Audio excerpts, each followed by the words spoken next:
Hey everybody, I don't know, first of all, this is Chris Cotton with AutoFix-Auto Shop Coaching here. I don't know where this one's going to go. I've got these thoughts rolling around in my head, and instead of jotting it down and trying to come up with a structure, I'm just going to talk about it and we'll see what happens. So, if I'm to give this a title, it's one, always be recruiting, have a deep bench, make sure you got good players on your team. All right? And so what spurred this on, or what brought this up is I listen to a couple of sports things in the morning while I'm reading news and checking up on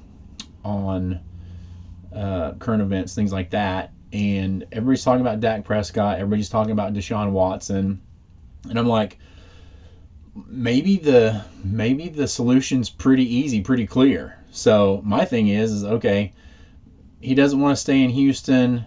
Dallas can't figure out their mess they got going on. They got way too much money in there. And I'm no salary cap expert, but maybe if I knew more about the salary cap, I damn sure could figure it out, right? I'm that smart, or smart enough, I think, that I could figure it out.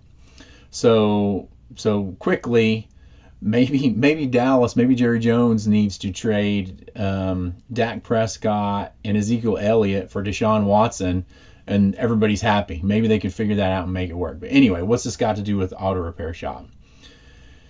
I tell that story to tell this story. One of the big lessons I learned early on was I would have a technician or a service writer come in. Maybe they moved in from town or somewhere else, or were just looking for a job, and they came in and they're like, "Hey, I'm looking for a job," and instead of taking a deep breath and um, doing the right thing, what I did was, "Oh, I'm not hiring right now, thank you," and just let them go. And I could have turned away some really great people, and in fact, I know a couple of them I kind of knew later on as they worked at other shops in the area because I passed on them like an idiot.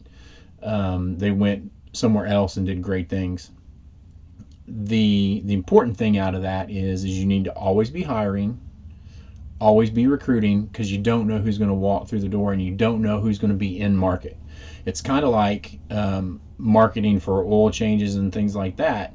You don't know who or when they're going to be in market. So if we're always capturing people that are in market, then great. So I learned that lesson from turning people away. And after that, I would tell them when they come in, say, "Hey, I'm looking for a job." I would be like, "We're always looking for great team players and great assets to the company and the team. Let me get your information. Let me get your resume. I'm not really hiring right now, but I'll go ahead and take you through the steps and the process. And if I got room for you, then great. If you're too good to pass up, I'll find a spot for you. And maybe you're an upgrade and somebody else needs to go. If you got like problem people in the shop, you really shouldn't be putting up with that, and other issues going on. If you look at your auto repair shop business like a sports team, and you're always keeping your best players on the field, and you're actively recruiting and hiring for a good bench, you can always move players into starting positions, right? Some people you can bring in, some people you need to let go. As a shop owner, you got to put your big boy pants on, or big girl pants on if that's the case, and keep the winners. And sometimes you got to get rid of the losers. It sucks, but you're an owner. That's what your job is, to make sure you put the best people on the field, on the court, in your shop all day, every day, so they can be great people for your customers. Have a great day, everybody.